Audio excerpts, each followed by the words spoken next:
ఎన్నికల ప్రచారంలో భాగంగా ఆఖరి రోజు ఉదయం నుండి రాత్రి వరకు ఒంగోలు మండలంలోని ఎర్రజర్ల, సర్వేరెడ్డిపాలెం, ఒంగోలు నగరంలోని చెరువు కమ్మపాలెం, గాంధీ రోడ్లలో రోడ్ షో నిర్వహించిన టీడీపీ రాష్ట్ర ఉపాధ్యక్షుడు మరియు ఒంగోలు నియోజకవర్గ టీడీపీ, జనసేన, బీజేపీ పార్టీల ఉమ్మడి ఎమ్మెల్యే అభ్యర్థి శ్రీ దామచర్ల జనార్దన్, పార్లమెంటు అభ్యర్థి మాగుంట శ్రీనివాసరెడ్డి, జనసేన జిల్లా అధ్యక్షుడు షేక్ రియాజ్, ఒంగోలు నియోజకవర్గ బీజేపీ కన్వీనర్ యోగయ్య యాదవ్. ఈ సందర్భంగా కూటమి అభ్యర్థి జనార్దన్ మాట్లాడుతూ, కూటమి ప్రభుత్వంలో అమలు చేయబోయే సూపర్ 6 పథకాలు అందరికీ అందజేస్తాం అని వివరించడం జరిగింది.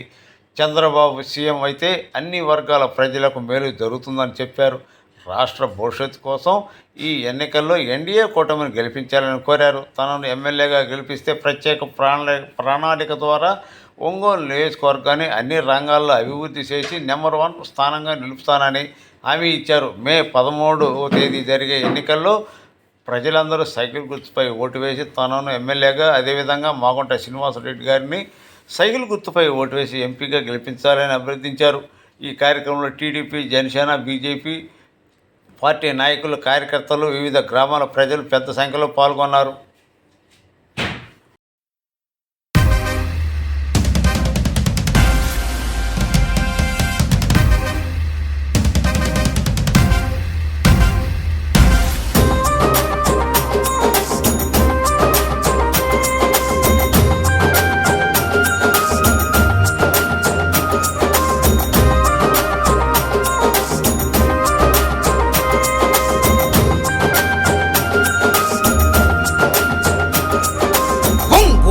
పులి బిడ్డ నేను మరువబోదు ఈ గడ్డ, నీ మాటే తుపాకి తూట, జనమంత బట్టె నీ బాట.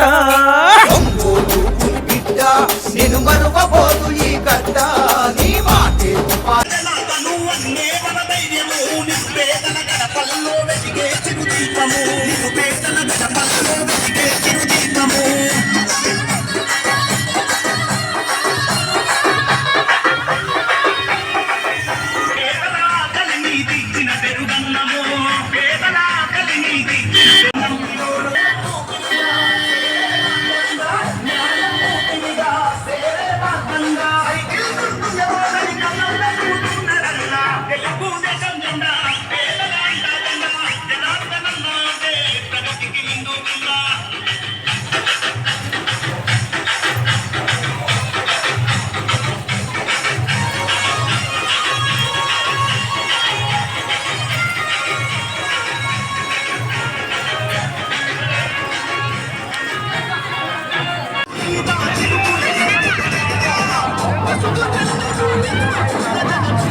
మనకు టైం.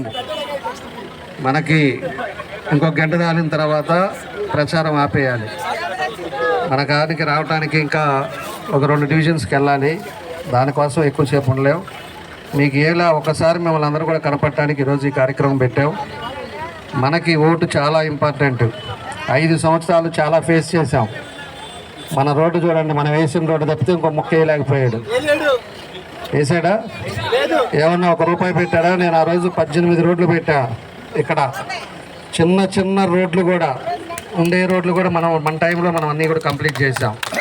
కానీ ఈరోజు కావాలని చెప్పేసి ఈ ఏరియా డెవలప్ చేయకుండా ఆపేశారు. నేను అక్కడ ఆర్చ్ పెట్టేసి ఇది పెద్ద రోడ్డు డబల్ రోడ్ చేసి సెంట్రల్ లైటింగ్ పెట్టి శ్రీనివాస థియేటర్ 40 అడుగుల రోడ్డు చేసి ఆ శ్రీనివాస రోడ్డు నేరుగా మన కిమ్స్ హాస్పిటల్కి పోయేటట్టుగా చేశాను. పబ్లిక్కి ఎక్కడా కూడా ఇబ్బంది రాకుండా అన్ని యాక్సెస్ ఉండేటట్టుగా అటు నుంచి వచ్చేవాళ్ళు రావటానికి కానీ ఒక మార్గంలో పోకుండా ఇటుకట్టు పోవటానికి బాగుండేటట్టుగా నేను అన్నీ కూడా ఆ రోజు డిజైన్ చేశాం. కానీ ఆ రోజు ఏమో లేట్ చేశారు. ఈ ముక్క అయిపోయింది. ఇది ఇట్లానే ఉంది. ఈ 5 ఏళ్ళు చేయలా. రేపు వచ్చేది మన ప్రభుత్వమే. నెల ఆగిపోయిన తర్వాత దీని పని ప్రారంభించి ఆర్చ్ కట్టి మన నాయకుడు ఎన్టీ రామారావు గారి కంస విగ్రహం ఇక్కడే సెంటర్లో మేము ఎప్పుడు కూడా దండేసేటప్పుడు భయపడుతుండే వాళ్ళం, ఏడ కాలు జారి పడతాము అని. ఈసారి ఇక్కడ పెద్దది పెడతాం.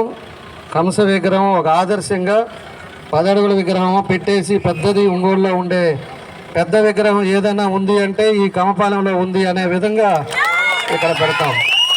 అది మన సొంత డబ్బులతో పెట్టి ఆ రోజు ఈ రోడ్డు లైటింగ్లతో ఆ రోజు ఓపెన్ చేస్తామని కూడా మీకు ఈరోజు ఈ సందర్భంగా తెలియజేస్తున్నా. అది కూడా 40 అడుగుల రోడ్లు వేస్తాం. ఇంకా ఏవైతే ఉన్నాయో పెండింగ్లు అవన్నీ చేద్దాం. కానీ మన దగ్గర మెజారిటీ ఎంత తెప్పిస్తారు? ఇక్కడ అనేది 1 సైడ్ ఉండాలి. పోయినసారి ఒక జెండాను ఆ రోజు 10 డిస్టర్బెన్స్ తెచ్చి దానివల్ల మనకు ఎంత నష్టం జరిగిందో మీ అందరికీ కూడా తెలుసు. ఎన్నికల ముందు ఎంత పెద్ద నష్టం జరిగిందో. పేరుకి కమపాలెం అని చెప్పేసి కావాలని చెప్పేసి కుల రాజకీయాలు చేశారు. ఆ కుల రాజకీయాల వల్ల ఎలక్షన్ ముందు ఆ ట్రాప్లో పడటం వల్ల మనం కూడా ఇబ్బందులు పడ్డాం. సరే, ఏం పర్వాలేదు. 5 ఏళ్ళు ఎన్ని చేశారో అన్ని చేశారు. వ్యాపారస్తులను ఇబ్బంది పెట్టారు. మన వాళ్ళు పార్టీ వాళ్ళు ఉంటే పార్టీ వాళ్ళ మీద కేసులు పెట్టారు. అదేవిధంగా రిమాండ్లకు పంపించారు. మళ్ళా నా మీద 23 కేసులు పెట్టారు. కేసులు పెడితే భయపడతామమ్మా? మన ఆడవాళ్ళు ఉన్నంతకాలం ఈ కేసులంతా కూడా ఏం ఆగవు. మన వాళ్ళు ఉండే ధైర్యం అది. ఏదైతే ఇది పాంప్లెట్ ఇచ్చాం, అదేవిధంగా బ్యాలెట్ కూడా మనకి ఏ నెంబర్ అనేది కూడా అన్నీ కూడా సబ్మిట్ చేశారు. బయట ఊర్లో ఎవరన్నా కూడా ఉద్యోగం చేస్తా బయట ఉంటే కూడా వాళ్ళందరినీ కూడా పిలిపించుకోండి. ప్రతి ఒక్క ఓటు కూడా మనకి జాగ్రత్తగా చేయాలి. ఎందుకంటే ఎక్కువ మెజారిటీ మనకి 7లో రావాలి, 8లో అలా రావాలి. ఈసారి 3,500 మెజారిటీ మనకి ఈ పాలెంలో రావాలని చెప్పేసి కూడా మీ అందరినీ కోరుకుంటా ఉన్నా. ఎందుకంటే పోయినసారి మనం ట్రాప్లో పడింది. ఈసారి వచ్చే మెజారిటీ తోటి పోయినసారి పొరపాటు జరిగింది అనేది కనువింపు జరగాలి. దానికోసం మనం ప్రయత్నం చేస్తున్నాం. ఈరోజు గెలుపుల కోసం కాదు. మన పార్టీ, మన నాయకుడు చంద్రబాబు నాయుడు గారు రేపు ముఖ్యమంత్రి అవటం 100% అయిపోయింది. మనకు కూడా గవర్నమెంట్ వచ్చేది ఫామ్ అయ్యేది అయిపోయింది. ఇక్కడ కూడా మనం గెలిచేది అయిపోయింది. కానీ మెజారిటీ పోయినసారి ఏదైతే ట్రాప్ చేసాడో దొంగ, ఇక్కడ కూర్చొని 4 గంటలు కూర్చొని నాటకాలు ఆడాడో, రేపు మెజారిటీ చూసి పోయినసారి చేసిన తప్పు అని చెప్పేసి కూడా తెలుసుకునే పరిస్థితి రావాలి. మొన్న కూడా ట్రాప్ చేయాలి పోయి చూశాడు. హాస్పిటల్కి వ్యవహారం చూశారు కదా అందరూ. అప్పుడు కూడా ఏదో కమ్మోళ్ళు అని చెప్పేసో ఇంకోటనో చెప్పి దాన్ని కూడా ట్రాప్ చేసి నాటకాలు ఆడాడు. నా ఫ్యామిలీ జోలికి వచ్చావు, నా ఫ్యామిలీ జోలికి కూడా ముసలి కన్నీళ్ళు ఊదాడు. కానీ ఏమైంది? దాన్ని వివరంగా చెప్పిన తర్వాత అది డైల్యూట్ అయిపోయింది. అయిపోయిన తర్వాత ఇంక ఏం మాట్లాడాలో అర్థం కాకుండా ఈరోజు మొన్నేమో బియ్యం బస్తాలు ఇచ్చాడు, రేపు మటన్ ఇస్తారంట ప్యాకెట్. అది ఆయన పరిస్థితి. ఏమయ్యా నిన్న 4 సార్లు గెలిపిస్తే ఈ ఒంగోలుకి ఏం చేసావో చెప్పవయ్యా అంటే బియ్యం బస్తాను మటనాను ఇయ్యా నువ్వు ఇచ్చేది, అయ్యా ఇచ్చేది. ఒకరోజు తింటాం. ఆయన ఇచ్చే మటన్ మనకు అవసరమా? ఆయన ఇచ్చే చికెన్ మనకు అవసరమా? ఒక బస్తా బియ్యం మనకు అవసరమా? ఇవన్నీ ఎంతమందిని ఎన్నిసార్లు మోసం చేస్తారో ఇవన్నీ కూడా మీరు కూడా అర్థం చేసుకోవాలి. కాబట్టి మనకి గొడవలు వద్దు, ఒకరోజే ఉంది, మనం జాగ్రత్తగా మన పోలింగ్ మనం చేసుకోవాలి. ఎక్కువ % పోలింగ్ జరగాలి. రేపు వచ్చే మెజారిటీ తోటి కనువింపు జరగాలనేది నా ఉద్దేశం. కాబట్టి మీరు కూడా అందరూ కూడా కసిగా మీరు చూడండి. ప్రతి ఒక్కరు కూడా ఒక ఓటు పోకుండా మీరు చేయండి. ఈ ఏరియాని ఏ విధంగా చేయాలో ఆ రోజు మీరు చూస్తారు. ఆ రోజే మీకు అర్థమవుతుంది ఇదేంద్రా ఇది మన ఊరే మన పాలనేనా అని. ఆ విధంగా తీర్చిదిద్దుతాం.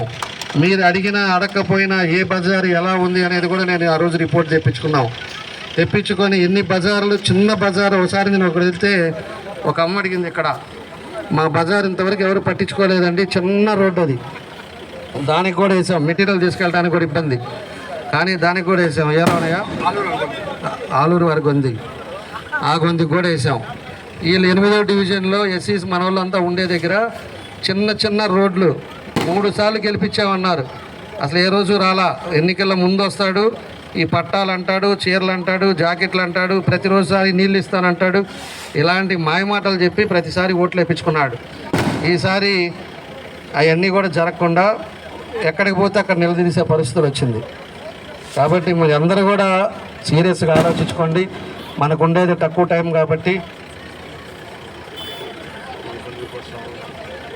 కాబట్టి మీరందరూ కూడా ఎవరైతే పెద్దలు ఉన్నారో వాళ్ళు కూడా సీరియస్గా ఒకరోజు మనం జాగ్రత్త కష్టపడ్డామంటే 5 సంవత్సరాలు మనం కరెక్ట్గా ఈ నియోజకవర్గాన్ని మార్పులు తీసుకురావడానికి అవకాశాలు ఉంటాయి. మళ్ళీ 5 సంవత్సరాలు మీరు కానీ ఇబ్బందులు పెడితే రేపు పరిస్థితులు ఇబ్బందులు వస్తాయి. అందులో ఇప్పుడు కొత్త చట్టాలు తెచ్చాడు సైకో జగన్ రెడ్డి. ఏది మనకి రిజిస్ట్రేషన్ యాక్ట్ తీసుకొచ్చాడు, ఒకటి ల్యాండ్ యాక్ట్ తీసుకొచ్చాడు. ల్యాండ్ యాక్ట్ ఏందనేది మనకు అందరికీ తెలుసు అనుకుంటా. మనం డబ్బులు పెట్టి, మనం కష్టపడి, మనం 10 రూపాయలు పోగు చేసి మనం ఎకరా ఒక పొలం కొనుక్కుంటే ఆ ఎకరా రిజిస్ట్రేషన్ కాగితాలేమో ఆయన దగ్గర ఉంటాయంట, మన దగ్గరేమో జిరాక్స్ కాగితాలు ఇస్తారంట. మనం అమ్మాలంటే వాళ్ళ దగ్గర పర్మిషన్ తీసుకోవాలంట. అంటే ఈడేమైనా ఇస్తున్నాడా అనేది కూడా మనం ఆలోచించుకోవాలి. మనకేమైనా ప్రభుత్వం ఇస్తే దాని ప్రకారంగా ఉంటుంది. ప్రభుత్వం ఇవ్వకుండా మన సొంత డబ్బులు పెట్టి మనం కొనుక్కుంటే ఇట్లాంటి ఇవన్నీ కొత్త పద్ధతులు తీసుకొచ్చి ఇంకా కూడా మోసం చేయాలని చూస్తాడు. అన్నీ అయిపోయింది. 14 లక్షల కోట్లు అప్పు చేశాడు ఈ రాష్ట్రానికి. ఒక్కడికి ఉద్యోగాలు ఇలా యువతకి 14 లక్షల కోట్లు భారాలన్నీ కూడా మన మీదే పడుతున్నాయి. కరెంట్ రూపంలో అవ్వచ్చు, నిత్యావసర వస్తువులు అవ్వచ్చు, పెట్రోల్ అవ్వచ్చు, డీజిల్ అవ్వచ్చు, అన్నీ కూడా మన దాని మీదే పడుతున్నాయి. అయినా కూడా ఈరోజు లాస్ట్కి వచ్చాక 370 కోట్లు మన రాజధాని మీద పెట్టి, రాజధాని అమరావతి లేదని చెప్పి దాని మీద 370 కోట్లు తీసుకొని మన పెన్షన్లు వేసాడు ఈ పెద్ద మనిషి. ఈరోజు అవి కూడా లేకుండా ఈ ల్యాండ్ యాక్ట్ తీసుకొచ్చి ఇప్పుడు అందరూ ఆస్తులు అతని దగ్గర మనం తాకట్టు పెట్టాలంట. మనం బ్యాంక్కి వెళ్తే జిరాక్స్ కాపీ మీద మనకు లోన్లు ఇస్తారా? అంటే ఎవరిని మోసం చేసి ఇవన్నీ చేయాలని చెప్పి చూస్తున్నాడు. ఈరోజు ప్రజలకు పూర్తిగా అర్థమైంది. ఒకటి మాత్రం ఖచ్చితంగా చెప్తున్నా, ఈ వైఎస్ఆర్ పార్టీ అనేది ఇంక ఉండదు. రేపు ఎప్పుడైతే 15వ తారీఖు ఎలక్షన్ అయిపోగానే అతను కనపడ్డు. ఆల్రెడీ ఫ్లైట్ టికెట్ చేసుకుంటున్నాడు లండన్కి. అది కూడా సుప్రీంకోర్టులో వేశారు. సుప్రీంకోర్టులో నువ్వు బయటికి వెళ్ళటానికి లేకుండా ఉండాలని చెప్పి కూడా సుప్రీంకోర్టులో పిటిషన్ చేశారు. కాబట్టి అతను పారిపోకుండా ఆపుతారు. ఆపిన తర్వాత జైలుకి వెళ్ళే పరిస్థితులు వస్తుంది. ఆల్రెడీ 16 కేసులు ఉన్నాయి. ఇప్పుడు మళ్ళీ 14 లక్షల కోట్లు ఏం చేశాడో చెప్పాల్సిన అవసరం ఉంది. అదంతా ప్రజల డబ్బు. ఎక్కడ అప్పు తీసుకొచ్చాడు, దేనికి పెట్టాడు, ఏదన్నా ఒక రోడ్డు వేసాడా, లేకపోతే ఒక ఇరిగేషన్ ప్రాజెక్ట్ చేశాడా, లేకపోతే టిట్కో హౌసెస్ మనం కట్టింది 4 లక్షల ఇల్లు ఉంటే 4 లక్షల మంది పేద ప్రజలకు ఇచ్చాడా? ఇవన్నీ కూడా రేపు సమాధానం చెప్పాల్సిన అవసరాలు ఉన్నాయి. నీ ఇష్టం వచ్చిన డబ్బులు తీసుకొని లిక్కర్ మీద వ్యాపారాలు చేసి 40,000 కోట్లు 50,000 కోట్లు లిక్కర్ మీదే సంపాదించాడు. ఇవన్నీ కూడా లోడతారు. ఇవన్నీ కూడా వస్తాయి. ఇక్కడ ఉండేవాడు కూడా తెలుసు కదా మీకు, ఈడ విల్లాస్ కడతా 40 కోట్లు పెట్టి కొండంతా దున్ని చేశాడు. రేపు మీటర్లు పెట్టి కొలిసి పెనాల్టీ చేస్తాం, ఊరకనే వదలం. ఎక్కడెక్కడ తిన్నాడో ఇవన్నీ కక్కిస్తాం. కాబట్టి ఇవన్నీ ఉన్నాయి. మీరు కూడా అర్థం చేసుకోండి. మనకు టైం తక్కువ ఉంది కాబట్టి మీరందరూ కూడా ఆలోచించుకోండి. ఇంకా 3 డివిజన్లు తిరగాలి. నేను మళ్ళా వస్తా. మీరు కూడా సీరియస్గా ఎలక్షన్ బాగా జాగ్రత్తగా చేయండి. మంచి మెజార్టీ తీసుకురండి. తప్పకుండా కూడా మన ప్రాంతం ఎప్పుడు కూడా తెలుగుదేశం ప్రాంతం, ఎప్పుడు తెలుగుదేశం పార్టీ నమ్ముకున్నారు. అదేవిధంగా అభివృద్ధి కూడా ఆ విధంగానే చేస్తాం. ఈసారి అన్నీ కూడా పూర్తి చేసే బాధ్యత మంది. కాబట్టి ఇవన్నీ కూడా మీరు గుర్తుపెట్టుకొని, పెన్షన్స్లో కూడా కొంతమందికి పెన్షన్ తీసాడు, అన్నీ కూడా పెన్షన్లు ఇస్తాం. 4,000 రూపాయలు చేశారు ఈసారి పెన్షను. వికలాంగులకు 6,000 చేశారు. ఇవన్నీ కూడా ఏదైతే ఉన్నాయో అన్నీ కూడా చేస్తామని చెప్పి మరోసారి మీ అందరికి కూడా తెలియజేస్తూ, మీ అందరికి ఇందాక ముగ్గులు వేశారు దారిలో, వాళ్ళందరికీ కూడా మనస్ఫూర్తిగా నా అభినందనలు తెలియజేస్తున్నా.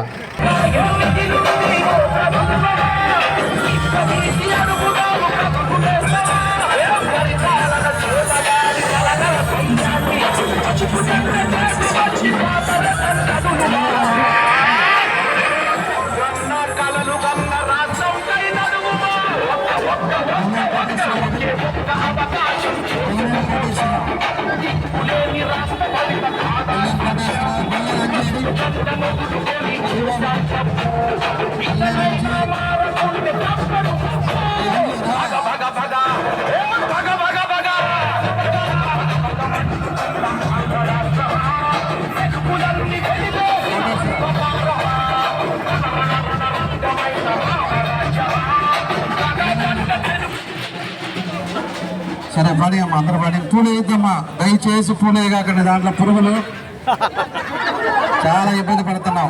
మీ ప్రేమ పూల మీద దిగేసి పాప